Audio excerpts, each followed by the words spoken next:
fasting. So second is who recommends it. So I've been following two doctors. One is Dr. Jason Fung and another one is Dr. Eric Berg. Dr. Jason Fung is an endocrinologist who has been doing this in Toronto. He has an IDM clinic who has been extensively studying this and been treating people with diabetes, especially insulin dependent diabetes, and curing it. And he has cut down, helped a lot of people. So second is Dr. Eric Berg. Dr. Eric Berg is a nutritionist from Harvard University. He's been a keto coach. He's doing a lot of videos, and it's a new health movement for him. So I follow these two doctors. I share a lot of videos, and I'm a supporter for him. And I really wanted to coach people, and I've been coaching a couple of people, and it helps. So that is where this came into a question, where why can't it be an open platform, like where I'm helping my community. So that is what intermittent fasting, and that's what all about the slides are. So third one is, like, I just wanted to mainly talk about is why, especially in our community, means Indians, we have a carb dominated lifestyle.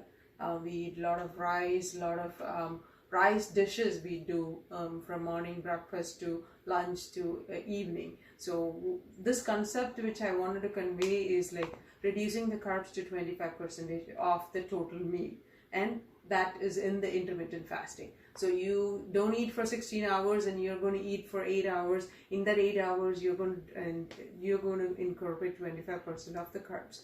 Okay. Since our meals considered to be 3 big meals and 2 snacks, which is like always we are almost eating 5 times a day, which is asking your liver to actually induce sugar, store that sugar, and liver is overwhelmed. So what are the benefits of intermittent fasting? So first one, regulates the blood sugar level. Second one, decrease hunger and cravings. As you go through the fasting mode, it is going to reduce the hunger. It is going to reduce the cravings, the sugar cravings, the carbohydrate cravings, and everything will come down. And third one, it increases the levels of energy and the fatigue. So if you don't feel tired, the fasting hours, you are more energetic. I feel that some days I'm going to work, it's a busy day, but my focus and my concentration is totally on the top, that I can work really good. Third one, it improved memory, clarity, and risk of dementia. There have been studies which published that intermittent fasting helps in dementia, because intermittent fasting, the body is going to use ketone bodies, which helps in reducing the progression of dementia. So it is very powerful too. Increases the metabolism and muscle growth. So these are the benefits of intermittent fasting.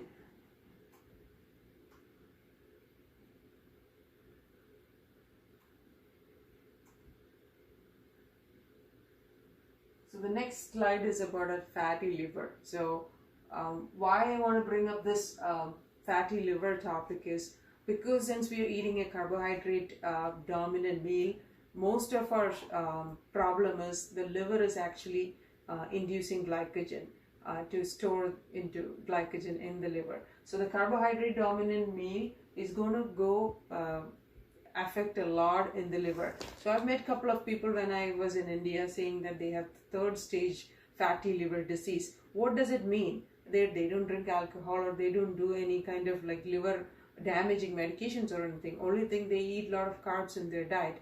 What happens, it's stage 3, and liver is the only organ which regrows. So I just wanted to make sure that people understand how much carb is doing to the liver. You can see the bisection of a liver, healthy liver and a fatty liver. So what are the main way to reverse this? Intermittent fasting, endurance exercises, strength training, supplements that helps to reverse the reverse the liver from the damage, and omega-3 fatty acid. These are the way. First one is intermittent fasting, and endurance exercise is another one, and working out consistently is a key too. So this is one of the major thing which I wanted to bring it up, because liver is a major organ which is being benefited by intermittent fasting. Okay, this is just bring it to your attention. This is like life little adjustments. So this person went to the chiropractor and wanted to adjust his back because he has severe back pain. So the chiropractor looks at him and says, I am afraid most of the problems with your back is having to do with adjustment in the front, because his belly is the main issue here. So what happens is, it's called like belly fat visceral fat.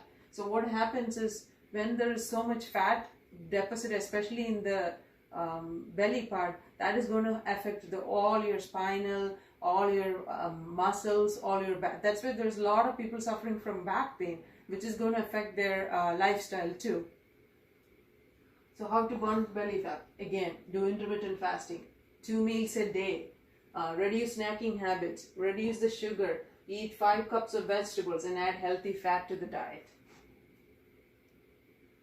Okay, third topic I just wanted to bring is like cortisol and insulin resistance. What is cortisol? Cortisol is a hormone which is produced. Cortisol is a hormone which is produced in the body, which is needed for your flight and fight response and all those things. What happens? Cortisol causes diabetes. What causes cortisol to spike?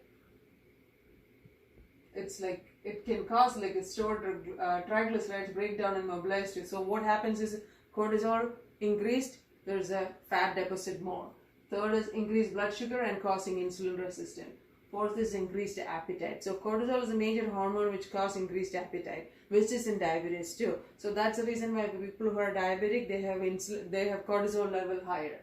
What can reduce cortisol level? Increase sleep, reduce stress, exercise, and B1 and B5 vitamins and vitamin 5, and also increase potassium and magnesium. So this comes in intermittent fasting because it helps in reducing the cortisol. So what is the concept of intermittent fasting? Just wanted to put it up. Everybody, most of the people, it's already in Bible, it's already in Quran, it's already in Bhagavad Gita. There's a couple of chapters in Bible. Matthew chapter 6 verses 16 says to fast for spiritual reasons, to get ready for the church. Mark is like Mark 1 to 12, Luke 4. All these Bible verses talks about spiritual fasting. Also fasting for Friday for spiritual reason, which is very normal. A lot of people fast for 12 hours and go pray in the church, and we all do that.